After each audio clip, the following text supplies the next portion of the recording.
بسم اللہ الرحمن الرحیم۔ اس سے پہلے دو کلپوں کے اندر محمد حنیف اور سہیل خان کی بدعقیدگی کو ثابت کیا جا چکا ہے۔ اب تیسرے سعید احمد کی باری آ رہی ہے۔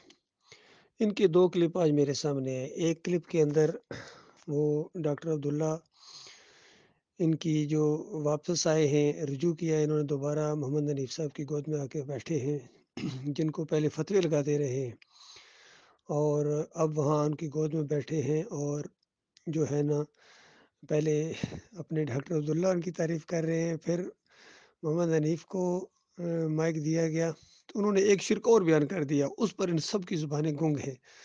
پہلے سعید احمد کا وہ فتویٰ سنیے جو اس نے محمد حنیف کے اوپر لگایا تھا جب یہ رجیم چینج ہو رہا تھا اور یہ علیحدہ ہو رہے تھے۔ پورا گروپ تھا ان کا، سرفراز کا، یعقوب علی، سعید احمد، انیس الدین، فیاض محمود باجوہ، بدر الزمان صدیقی۔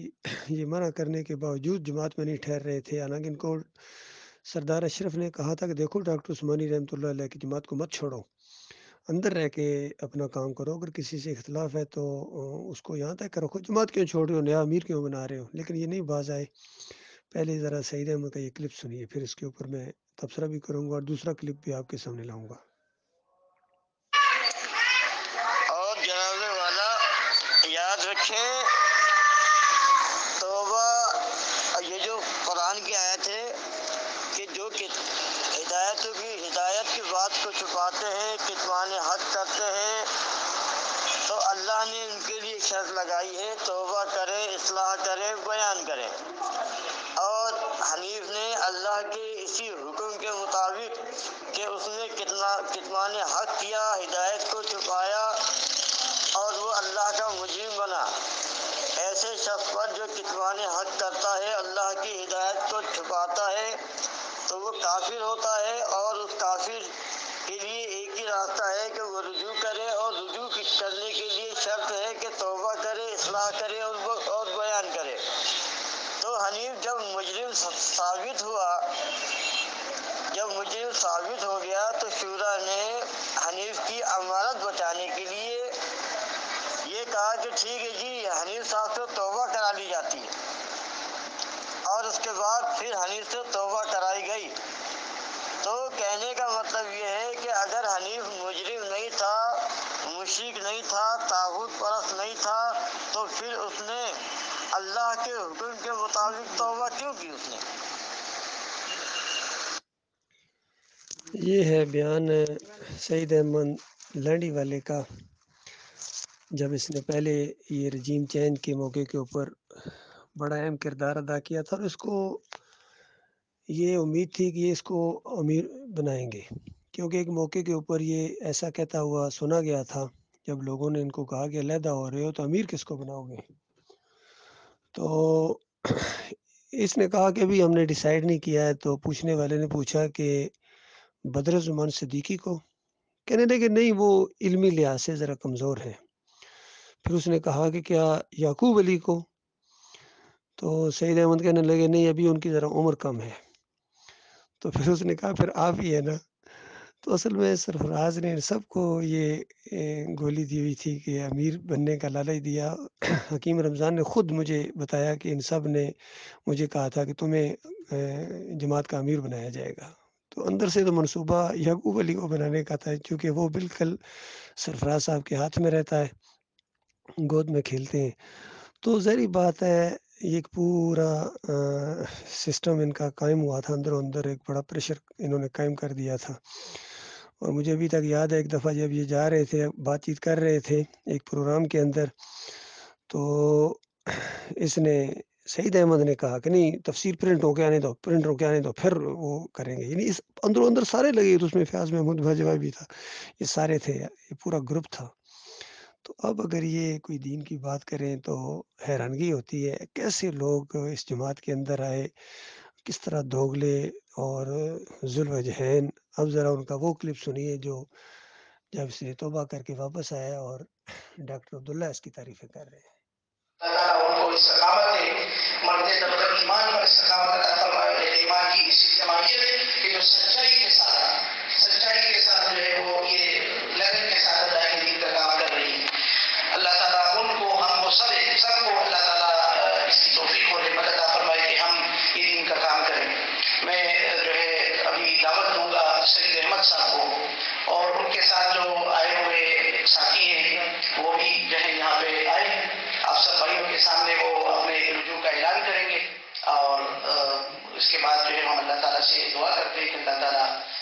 استقامت عطا فرمائے. سعید احمد صاحب سے گزارش ہے کہ وہ آگے آ جائیں. سعید احمد صاحب اور ان کے ساتھ جو ساتھی آئے ہوئے ہیں اور جن کو جماعت سے کوئی اختلاف نہیں ہے وہ آپ سب بھائیوں کے سامنے بھی اپنے وجود کا اعلان کریں گے انشاءاللہ. سعید احمد کو سننے سے پہلے ذرا میں ڈاکٹر عبداللہ جو عمر خطاب کے بیٹے ہیں، ڈاکٹر عمر خطاب کے بیٹے، ان کو احساس دلانا چاہ رہا ہوں کہ کس چیز کی استقامت کفر و شرک تو آپ کی جماعت کے اندر آ گیا ہے. سجدہ تعظیمی کا شرک، پھر عیسیٰ علیہ السلام کو موجزانہ طور پر صرف دے دی اللہ نے، یہ شرک. پھر حنیف صاحب کہتے ہیں انسان کو سجدہ کر سکتا ہے، یہ شرک. یہ ساری چیزیں تو ان کے اندر آ گئی ہیں. اب کس چیز کی استقامت مانگ رہے ہو؟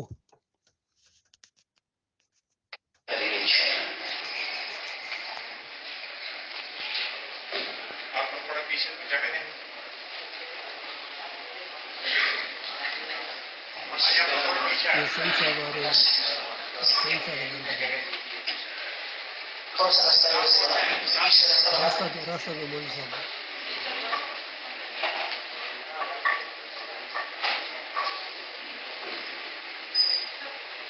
پہلے اس سے توبہ کروائی تھی، اب یہ خود توبہ، یہ مکافات عمل ہے.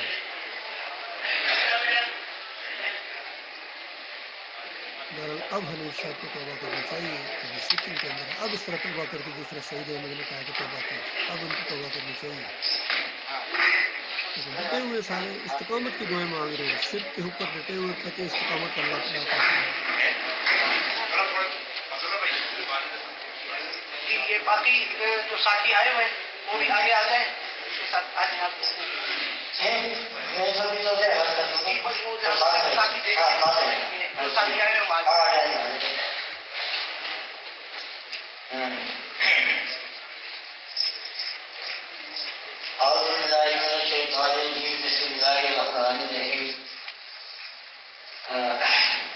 میرے ابھی ساتھیوں، آج سے 1983 میں اسی جماعت میں میرے سفر کا آغاز ہوا تھا، اسی مسجد کے اندر، اور میں چلتا رہا.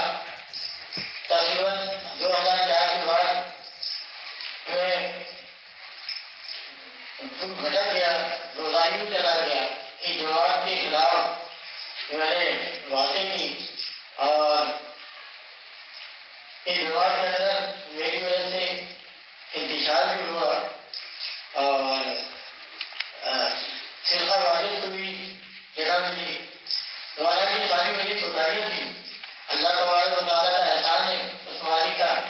اللہ تعالیٰ کہتا ہے ان اللہ یحب التوابین، اللہ تبارک و تعالیٰ توبہ کرنے والے سے محبت کرتا ہے. تو یہ اللہ کی دیوی توفیق ہے کہ میں آج آپ کے سامنے کھڑا ہوں اور مجھے اللہ نے یہ توفیق دی ہے کہ مجھ سے جو غلطی ہوئی جواب سے علیحدہ ہونے کی یا جواب چھوڑنے کی، اللہ تبارک و تعالیٰ نے مجھے پھر توفیق دی کہ میں اسے رجوع کروں اور اللہ کے آگے توبہ کروں. میرا نام سعید احمد ہے اور میرے ساتھ آئے ہوئے تمام افراد آج اس بات کا اظہار کرتے ہیں کہ 2005 میں ہم جماعت اور امیر جماعت محترم محمد حنیف السلام سازش میں شریک ہوئے.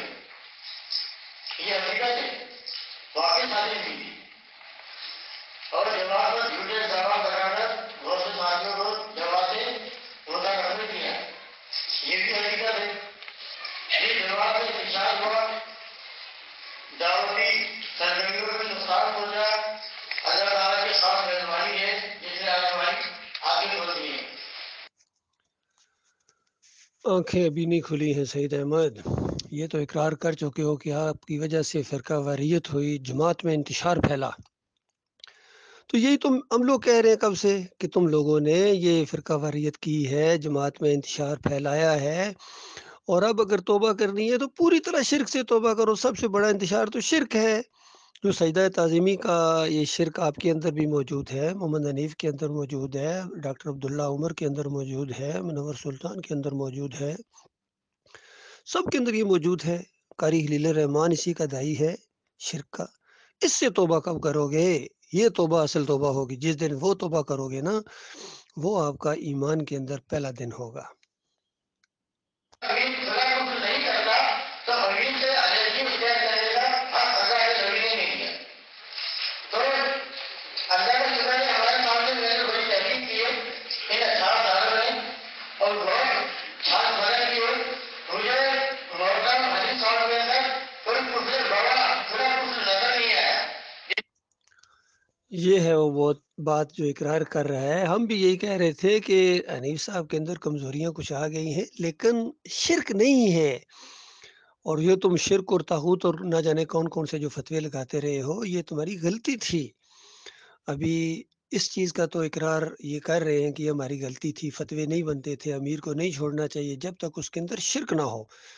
یعنی آپ دیکھیے ان کی بدبختی دیکھیں، جب ان کے اندر شرک نہیں تھا تو انہوں نے اس کو چھوڑ دیا، اور جب اس کے اندر شرک آیا تو یہ اس کی طرف پھر واپس آ گئے۔ تو اس سے ذرا سعید احمد کے علم کا اندازہ لگائیں، ان کی بدبختی کا اندازہ لگائیں۔ اللہ تعالیٰ ان کو سچی توبہ کی توفیق دے، ورنہ یہ جو فریب کے اندر آ گئی، یہ آسمان سے گرا کھجور پہ اٹکا والا معاملہ ہے۔ اور یہ جو واپس ہے یہ بھی ہمیں معلوم ہے، اصل میں لانڈی والوں نے ان کو دھتکار دیا۔ سعید احمد نے احمد بن حنبل کے اوپر جو فتوے کا معاملہ تھا، وہ جس طرح ڈاکٹر عثمانی رحمۃ اللہ علیہ نے اس کو کافر مشرک اور طاغوت ثابت کیا، اس طرح نہیں مان رہا تھا، گھما پھرا کے بات کر رہا تھا۔ تو لانڈی والوں نے اس کو پکڑ لیا، انیس الدین نے، تو انہوں نے اس کو جماعت سے نکال دیا، اسے رویا پیٹا، بددعائیں بھی دیں عجیب و غریب، اور چند دن اکیلا بھی رہا۔ ڈاکٹر عثمانی رحمۃ اللہ علیہ کے خلاف بھی خوب اس نے اپنا غبار نکالا کہ ڈاکٹر عثمانی کے جتنے ساتھی ہیں سارے ہی ایسے ہیں۔ پھر چند دن مزید گزرے تو انیس الدین کی ضد کے اندر، لانڈی والوں کی ضد کے اندر، یہ محمد حنیف کے پاس یہ آیا، اس نے یہاں آ کے یہ سارا یہ جو کھیل اب کھیل رہا ہے، ڈرامہ یہ کر رہا ہے۔ آگے سنیے جی۔ سوال کرتا رہا کہ امیر نواز حنیف صاحب کا کوئی مجھے گواہ دکھاؤ فلسفہ رکھ میں، اور یقین کرے کوئی نہیں دکھا سکتا۔ جتنے والے ہوئے تھے، چاہے وہ نام لیتا ہوں، چاہے وہ یاسو علی ہو، سرفراز ہو یا انیس الدین ہو، ترقی کراچی میں کسی نے آج تک حنیف صاحب کی مطابق یہ فتویٰ جاری نہیں کیا کہ حنیف صاحب نے جو ہے کوئی کفر کیا ہے یا شرک کا رویہ اختیار کیا ہے۔ اس چیز میں مجھے چلے میں سوال کرتا ہوں۔ تو اللہ نے آج ہماری آگے کھولی ہے، ہم ان تمام ضروریات اور ضوابط سے بالکل ہیں، خواہ وہ حج اور زندگی کافی کی شاخ کا معاملہ ہو یا میرے جواب کا نبی ہونے کی جھوٹی ضروریات توبات ہو، ہم ایسے تمام ضروریات کے ضوابط سے بھی رجوع کر رہے ہیں جس سے امیر محترم جناب محمد حنیف صاحب کے جذبات موجود ہوئے اور ان کی عزت نفس کو ٹھیس پہنچی۔ دیکھیے کس طرح چاپلوسی والا انداز اختیار کر رہا ہے یہ محمد حنیف کو خوش کرنے کے لیے۔ جو اللہ کی عزت کے اوپر انہوں نے ڈاکہ ڈالا، سجدہ تعظیمی کا شرک ایجاد کیا، اس پر اس کو کوئی تکلیف نہیں ہوئی ہے، اس وقت اس کے جذبات مجروح نہیں ہوئے ہیں۔ اور اب یہ ان کی چاپلوسی میں کہہ رہا ہے کہ جو ان کے جذبات مجروح ہوئے ہیں۔ بہرحال ایسے موقع کے اوپر ہم ایسے لوگوں کو کہتے ہیں مالکم لا ترجون للہ وقارا وقد خلقکم اتوارا، تمہیں کیا ہو گیا، سر پھرو، اللہ کی عزت کا کوئی خیال نہیں تمہیں، جو اللہ کے ساتھ تم نے شرک کا یہ ڈھونگ رچایا ہے اور پوری جماعت کے اندر جو ہے فتنہ اٹھایا ہے اور فرقہ واریت کی طرف لے کے گئے ہو، اس سے کب توبہ کرو گے؟ اس سے جب توبہ کرو گے تو پھر اس کے بعد تمہاری توبہ توبہ ہے، نہیں تو مرتے جاؤ گے آگ میں، مرتے جاؤ گے آگ میں۔ جو اتنے بھی یہ سجدہ تعظیمی کے لوگ اکٹھے ہو رہے ہیں، ظاہری بات ہے ان کا عقیدہ ایک ہے۔ ہم تو پہلے بھی اس کو کہتے تھے کہ جب تمہارا عقیدہ وہی ہے محمد حنیف والا مشرکانہ، تو اس کے ساتھ جا کے مل جاؤ۔ تو آگے سے کہتا تھا نہیں وہ تو طاغوت ہے، وہ تو بہت بڑا جھوٹا ہے، وہ تو بہت بڑا جھوٹا ہے۔ اب بہت بڑے جھوٹے کی گود میں آ کے دیکھیں کس طریقے سے یہ بیان کر رہے ہیں۔ بہرحال اللہ تعالیٰ ان سے اپنی پناہ میں رکھے ہوئے یہ گند سارا نکلا ہے، اور کچھ زیادہ ہی اس دفعہ نکلا ہے۔ اللہ تعالیٰ یہ تطہیری عمل جاری رکھتا ہے، مخلص مومنوں کو مالک آگے لائے گا، اور ہم منظم ہو گئے ہیں الحمدللہ، پہلے سے زیادہ ہمارا عقیدے مضبوط ہے، اور پہلے سے زیادہ ہمیں اس دعوت کے اوپر یقین آ گیا ہے. ڈاکٹر صاحب کی یہ دعوت، ڈاکٹر عثمانی رحمۃ اللہ علیہ کی دعوت بالکل حق دعوت ہے. اور محمد حنیف نے یہ جو شرک کے دروازے کھولے ہیں، سعید احمد نے، ہمارا اس سے کوئی تعلق نہیں ہے، کوئی برابر بھی ہمارا ان کے ساتھ تعلق نہیں ہے، بالکل بیزار ہیں. اللہ تعالیٰ غور و فکر کرنے کی توفیق عطا فرمائے.